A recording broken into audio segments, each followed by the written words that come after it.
नमस्कार, देवभूमि समाचार में आप सभी का स्वागत है। मैं हूं आपके साथ प्रज्ञा मिश्रा। बुलेटिन की शुरुआत करेंगे बड़ी और अहम खबर के साथ। तो सबसे पहले बात कर लेते हैं देहरादून में आज सुबह 10 बजे लोक भवन में एक महत्वपूर्ण शपथ ग्रहण समारोह आयोजित हुआ, जिसमें मुख्यमंत्री पुष्कर सिंह धामी के मंत्रिमंडल का विस्तार किया गया। आपको बता दें, राज्यपाल लेफ्टिनेंट जनरल गुरमीत सिंह ने बीजेपी विधायकों को मंत्री पद की शपथ दिलाई। शपथ ग्रहण करने वाले विधायकों में खजान दास, भरत सिंह चौधरी, मदन कौशिक, प्रदीप बत्रा और राम सिंह कैरा शामिल रहे। इन पदों के लिए 5 मंत्री पद खाली थे, जिन्हें अब भरा गया है। आपको बता दें, इस विस्तार से सरकार के विकास कार्यों को गति देने और आगामी चुनाव के लिए रणनीतिक बदलाव की उम्मीद जताई जा रही है।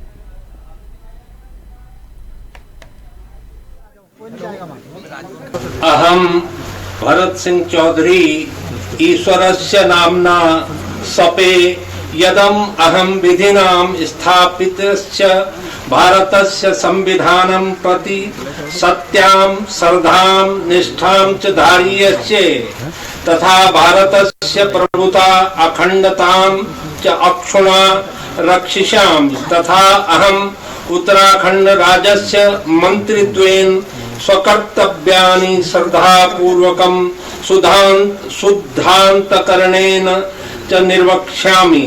मैं राम सिंह कैरा ईश्वर की शपथ लेता हूँ कि मैं विधि द्वारा स्थापित भारत के संविधान के प्रति सच्ची श्रद्धा और निष्ठा रखूंगा। मैं भारत की प्रभुता और अखंडता अक्षुण्ण रखूंगा। मैं उत्तराखंड राज्य के मंत्री के रूप में अपने कर्तव्यों का श्रद्धापूर्वक और शुद्ध अंतःकरण से निर्वहन करूंगा। मैं प्रदीप बत्रा ईश्वर की शपथ लेता हूँ कि मैं विधि द्वारा स्थापित भारत के संविधान के प्रति सच्ची श्रद्धा और निष्ठा रखूंगा।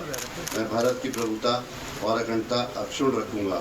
मैं उत्तराखंड राज्य के मंत्री के रूप में अपने कर्तव्यों का श्रद्धापूर्वक और शुद्ध अंतःकरण से निर्वहन करूंगा तथा मैं भय या पक्षपात, अनुराग या द्वेष के बिना सभी प्रकार के लोगों के प्रति संविधान और विधि के अनुसार न्याय करूंगा। मैं मदन कौशिक ईश्वर की शपथ लेता हूं कि मैं विधि द्वारा स्थापित भारत के संविधान के प्रति सच्ची श्रद्धा और निष्ठा रखूंगा। मैं भारत की प्रभुता और अखंडता अक्षुण्ण रखूंगा। मैं उत्तराखंड राज्य के मंत्री के रूप में अपने कर्तव्यों का श्रद्धापूर्वक और शुद्ध अंतःकरण से निर्वहन करूंगा तथा मैं भय या पक्षपात, अनुराग या द्वेष के बिना सभी प्रकार के लोगों के प्रति संविधान और विधि के अनुसार न्याय करूंगा। मैं खजान दास ईश्वर की शपथ लेता हूं कि मैं विधि द्वारा स्थापित भारत के संविधान के प्रति सच्ची श्रद्धा और निष्ठा रखूंगा। मैं भारत की प्रभुता और अखंडता अक्षुण्ण रखूंगा। मैं भारत उत्तराखंड राज्य के मंत्री के रूप में अपने कर्तव्यों का श्रद्धापूर्वक और शुद्ध अंतःकरण से निर्वहन करूंगा। अब रुक कर लेते हैं अगली खबर की। मुख्यमंत्री पुष्कर सिंह धामी ने आज अपने मंत्रिमंडल का विस्तार किया। इस महत्वपूर्ण मौके पर राज्यपाल लेफ्टिनेंट जनरल गुरमीत ने लोक भवन में नए मंत्रियों के पद और गोपनीयता की शपथ दिलाई। शपथ लेने वालों में खजान दास, भरत सिंह चौधरी, राम सिंह और जैसे कई प्रमुख लोग जो है वो मौजूद रहे। इससे कामकाज में तेजी बढ़ेगी और फिलहाल सभी की नजरें इस बात पर टिकी है कि मंत्री अपने अपने विभागों में किस तरह से काम करेंगे और सरकार की प्राथमिकताओं को आगे कैसे बढ़ाएंगे। अहम भरत सिंह चौधरी ईश्वरस्य नामना सपे यदम अहम विधिनाम स्थापितस्य भारतस्य संविधानं प्रति सत्यां श्रद्धां निष्ठां च धारयिष्ये तथा। अब रुक कर लेते हैं अगली खबर की। उत्तराखंड में कैबिनेट विस्तार के बाद नए मंत्री कामकाज में जुट गए हैं। कैबिनेट मंत्री राम सिंह कैरा ने शपथ ग्रहण के बाद अपनी प्राथमिकताएं साफ करते हुए कहा कि राज्य के विकास के लिए सरकार ने जो लक्ष्य तय किए हैं उन्हें हर हाल में पूरा किया जाएगा। उन्होंने कहा कि जनता की उम्मीदों पर खरा उतरना उनकी पहली जिम्मेदारी होगी और विकास कार्यों को तेजी से आगे बढ़ाया जाएगा।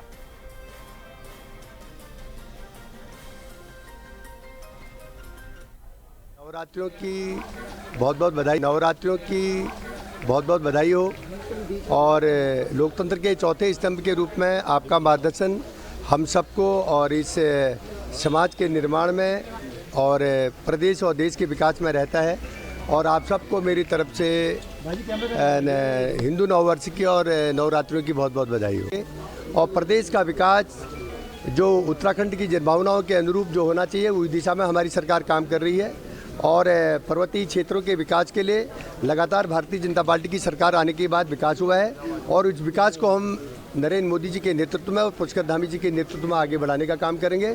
और चहुमुखी विकास हो रहा है, चहुमुखी विकास होगा निश्चित रूप से। मैं एक छात्र संघ से निकल के आया हूँ, मैं डिग्री कॉलेज के अध्यक्ष रहा हूँ और सड़क से लेकर के संसद तक इस राज्य की लड़ाई मैंने लड़ी है। और इस प्रदेश को माननीय अटल बिहारी वाजपेयी जी ने बनाया है और इस प्रदेश को माननीय पुष्कर धामी जी और नरेंद्र मोदी जी संवारने का काम करेंगे। इस प्रदेश को हम आगे ले जाने का काम करेंगे। अब रुक कर लेते हैं अगली खबर की। बेमौसमी बारिश ने एक बार फिर किसानों की कमर तोड़ दी है।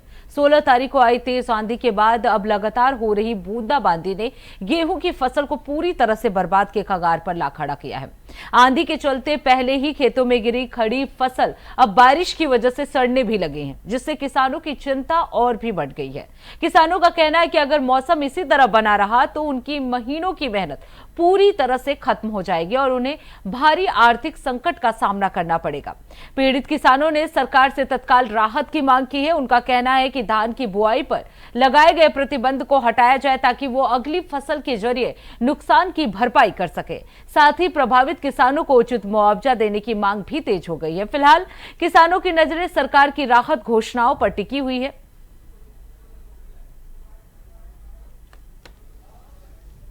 चिंता में डाल बेमौसमी बारिश ने किसानों की कमर तोड़ दी है। जी हां, बीती 16 मार्च की रात्रि को आई तेज आंधी ने जहां किसानों की खड़ी पकने को तैयार गेहूं की फसल धरती पर गिरा दी थी, वहीं आज सुबह से हो रही बूंदाबांदी गेहूं की फसल पर पड़ने से उसके सड़ने व खराब होने का खतरा मंडरा रहा है। जी हां, ऐसे में किसान बीते 6 महीने से अपनी फसल का इंतजार करता है और ये आसमान से बरस रही आफत उसे चिंता में डाल रही है। अब ऐसे में किसान सरकार की और ध्यान दे रहा है कि क्या सरकार उसे इस फसल का उचित मुआवजा मिलेगा। वहीं किसान की एक और मांग है कि जो धान की फसल, जो किसान गेहूं काटने के बाद धान की बुआई करता था उसे प्रतिबंध लगा दिया गया था, क्या इस गेहूं की फसल की बर्बादी को देखते हुए सरकार किसानों के जख्मों पर मरहम लगाने का काम करती है, उन्हें धान की फसल बोने की अनुमति देती है। ये तो आने वाला समय ही बताएगा। अब रुक करते अगली खबर की। धर्मनगरी हरिद्वार में नवरात्र के पावन अवसर पर मां माया देवी मंदिर में श्रद्धालुओं की भारी भीड़ उमड़ रही है। यह मंदिर हरिद्वार की अधिष्ठात्री देवी मां माया देवी को समर्पित एक प्रमुख सिद्ध पीठ माना जाता है। मान्यता है कि इस स्थान पर देवी सती की नाभि गिरी थी, जिससे ये 51 शक्तिपीठों में से एक बन गया। इसी कारण हरिद्वार को मायापुरी भी कहा जाता है। श्रद्धालुओं का विश्वास है कि यहाँ सच्चे मन से की गई पूजा से सभी मनोकामनाएं पूर्ण होती हैं। नवरात्र में मंदिर को विशेष रूप से सजाया गया और मां के 9 स्वरूपों का भव्य श्रृंगार किया जा रहा है। स्थानीय लोग और व्यापारी भी दिन की शुरुआत माता के दर्शन से करते हैं। इन दिनों मंदिर में भक्ति और आस्था का अद्भुत संगम देखने को मिल रहा है। जी, माया देवी का महत्व ये हमारे शक्तिपीठ है। प्रथम शक्तिपीठ के नाम से पूरे विश्व में 52 शक्तिपीठ में सबसे बड़ा शक्तिपीठ यही है। यहाँ माता की नाभि गिरी थी और इसका महत्व है जो तीर्थ यात्री हरिद्वार में आते हैं। इस प्रथम शक्तिपीठ में जगत जननी की अपार कृपा है, सभी पर कृपा बनी रहनी चाहिए। यहाँ पर लगभग मुझे आते आते काफी वर्ष हो चुके हैं। ये हमारे बड़ों की देन है, बड़ों का प्यार है और आप सबका प्यार हम सबको मिलता रहे। यहाँ कई सालों से रह रहे हैं तो माता रानी की बड़ी हमारे ऊपर कृपा है, तो आप यहाँ अगर जो भी मनौती मानते हैं वो पूरी होती है। शक्तिपीठ है, ये शक्तिपीठ है माता का। यहाँ माता की नाभि गिरी हुई है और ये पूरी आत्मा है माता की यहाँ पर। सर्व मंगल मांगल्ये शिवे सर्वाना साधिके शरण्ये त्र्यंबके गौरी नारायणी नमस्तुते। महामाया देवी का महत्व तो जितना कहें उतना ही कम है। सर्वप्रथम तो सबसे प्रथम शक्तिपीठ है माँ का। अब रुक कर लेते हैं अगली खबर की। धामी सरकार में नवनियुक्त कैबिनेट मंत्री मदन कौशिक ने कहा कि राज्य सरकार की प्राथमिकताओं को पूरी तरह से धरातल पर उतारना उनकी पहली जिम्मेदारी होगी, ताकि जनता को योजनाओं का सीधा लाभ मिल सके। उन्होंने ये भी कहा कि उनका विभागीय पोर्टफोलियो क्या होगा ये समय आने पर तय होगा, लेकिन फिलहाल उनकी प्राथमिकताएं जनहित से जुड़े कार्यों को गति देना है। इंतजार भी रहा, इलेक्शन ईयर है, इलेक्शन मोड में पार्टी है। देखिए, कार्यकर्ता के रूप में आज मंत्री के दायित्व के रूप में मैंने शपथ ली है। पार्टी ने कभी भी संगठन या सरकार में जो भी दायित्व दिया है उसका निर्वहन किया है। आज सरकार में मंत्री के रूप में दायित्व मिला है। पूरी ताकत के साथ, हिम्मत के साथ इस दायित्व को आगे बढ़ाएंगे। प्रदेश के विकास के लिए जो बन पड़ेगा उसे बहुत ताकत के साथ करेंगे। मुख्यमंत्री के नेतृत्व में अभी जो कुंभ होना है उसको भी पूरी ताकत के साथ करेंगे, और जो प्राथमिकताएं हैं प्रदेश के विकास की उनमें भी साथ साथ काम करेंगे। अब रुक कर लेते हैं अगली खबर की। कैबिनेट मंत्री पद की शपथ लेने के बाद भरत चौधरी ने साफ कहा कि चुनाव से पहले सरकार के पास सीमित समय जरूर है, लेकिन इसी समय का बेहतर उपयोग करना उनकी पहली प्राथमिकता होगी। साथ ही उन्होंने चारधाम यात्रा के सफल संचालन को भी अपनी अहम जिम्मेदारी बताया। इन्हीं मुद्दों पर हमारे संवाददाता अभय केंतुरा से उन्होंने खास बातचीत की। चलिए आपको सुनाते हैं। चौधरी जी से बातचीत करते हैं। सर, नई जिम्मेदारी, समय कम है, किस रूप में देखते हैं चुनौती बढ़ी है? देखिए, समय कतई कम नहीं है। इस देश में 18 दिन में महाभारत हो गया था, तो 11 महीने तो बहुत होते हैं। और वैसे भी सरकार लगातार 4 सालों से काम कर रही है, बहुत बेहतरीन काम कर रही है। हमको उन कामों को आगे बढ़ाना है, उसी दिशा में आगे जाना है। सर, यात्रा भी है, प्राथमिकताएं क्या रहेंगी? यात्रा होगी, बहुत बेहतर होगी। आपने देखा पिछली बार 1-1.5 महीने का समय जो है वो भारत पाकिस्तान कन्फ्लिक्ट के चलते यात्रा नहीं चल पाई। उसके बाद भी रिकॉर्ड संख्या में यात्री आए। हर साल यात्रियों की संख्या में एक्सपोनेंशियल ग्रोथ हो रही है, और आने वाले समय में जो हमारी रेलवे लाइन है, ऑल वेदर रोड है, पूरी तरह से तैयार होगी तो और भी ज़्यादा यात्री वहाँ पर आएंगे और हमारे लोगों की आर्थिकी में सुधार होगा। कैबिनेट मंत्री भरत चौधरी ने साफ तौर पर कहा है कि समय कम नहीं है, जो भी समय है, यानी चाहे 11 महीने का समय हो, उस समय में वो बेहतर काम करेंगे। जो सरकार की अपेक्षाएं, उन अपेक्षाओं पर खरा उतरने का उनका प्रयास रहेगा। कैमरामैन अतुल के साथ अभय केंतुरा, इंडिया वाइज, देहरादून।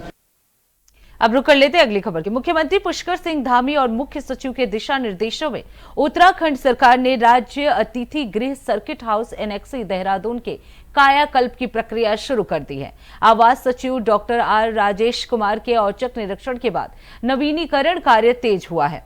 इस नवीनीकरण में राज्य की लोक संस्कृति, आधुनिक सुविधाओं का संयोजन किया जाएगा। विशेष रूप से मीटिंग हॉल के नवीनीकरण में दीवारों पर राज्य की लोक संस्कृति को दर्शाने वाली पेंटिंग्स लगाई जाएंगी, जिससे प्रदेश की समृद्ध परंपरा की झलक मिलने का प्रयास किया जा सके। सर्किट हाउस एनेक्सी को केवल मरम्मत नहीं बल्कि एक आकर्षक और आधुनिक गेस्ट हाउस के रूप में विकसित किया जाएगा। ये कदम राज्य के अतिथि सुविधाओं को और भी बेहतर और आकर्षक बनाने की दिशा में महत्वपूर्ण कदम माना जा रहा है।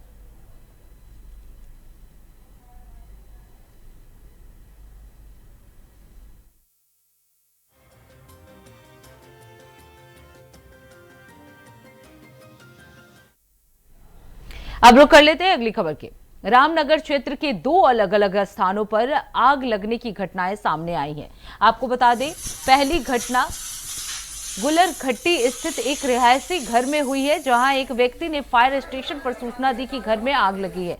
सूचना मिलते ही अग्निशमन अधिकारी के नेतृत्व में 2 फायर यूनिटें घटनास्थल पर पहुंची और संकीर्ण गली की स्थिति को देखते हुए पंपिंग कर आग को शीघ्र नियंत्रित किया। आग से घरेलू सामान जल गए हैं, लेकिन किसी जनहानि की सूचना नहीं मिली। दूसरी घटना पंपापुरी मोहल्ले में भास्कर जोशी के घर हुई, जहां एक फायर यूनिट ने आग को बुझाने में सफलता पाई है। दोनों घटनाओं में कोई जनहानि नहीं हुई, पर आग के कारणों का पता लगाया जा रहा है। आग से हुए नुकसान का आकलन भी किया जाएगा।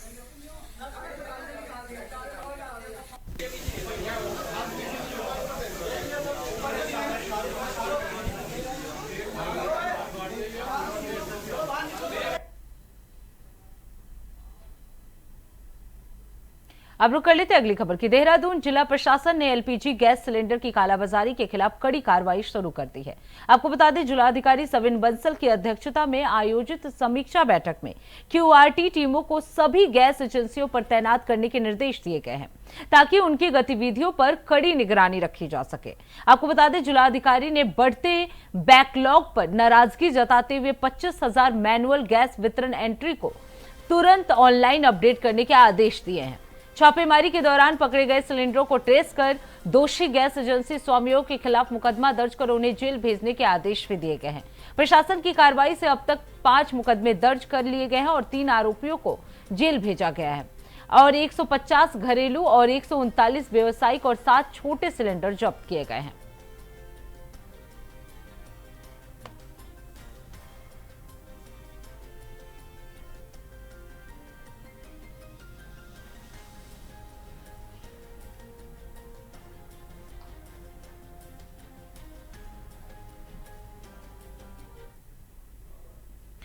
उत्तराखंड में मौसम एक बार फिर करवट ले चुका है। मौसम विभाग ने अगले 48 घंटों के लिए राज्य के अधिकांश जिलों में ऑरेंज और येलो अलर्ट जारी कर दिया है। देहरादून, उत्तरकाशी, बागेश्वर और पिथौरागढ़ में भारी बारिश, बर्फबारी, ओलावृष्टि और तेज हवाओं के साथ ऑरेंज अलर्ट जारी किया गया है। वहीं आपको बता दें, टिहरी, पौड़ी, नैनीताल, हरिद्वार, उधम सिंह नगर में येलो अलर्ट जारी है। मौसम विभाग के निर्देशक डॉक्टर CS तोमर के अनुसार उत्तराखंड में पश्चिमी विक्षोभ सक्रिय है और 19 से 20 मार्च को हल्की से मध्यम बारिश के साथ ही 3000 मीटर से ऊंचे क्षेत्रों में बर्फबारी हो सकती है। वहीं बिजली गिरने और ओलावृष्टि की भी संभावना जताई जा रही है। आपको बता दें, 21 मार्च के बाद विक्षोभ कमजोर पड़ेगा और तापमान 3 से 5 डिग्री सेल्सियस तक गिर सकता है। पर्वतीय क्षेत्रों में यात्रा से बचने की सलाह दी गई है, यानी इन दिनों पर्वतीय क्षेत्रों में यात्रा न करने की सलाह जो है वो प्रशासन की तरफ से दी है। उत्तराखंड में मौसम ने फिर से करवट बदल दिया है, इसलिए कई जगहों पे ऑरेंज अलर्ट और कई जगहों पर येलो अलर्ट जो है वो जारी कर दिया गया है। इसके साथ ही लोगों से पर्वतीय क्षेत्रों में यात्रा से बचने की सलाह भी दी गई है।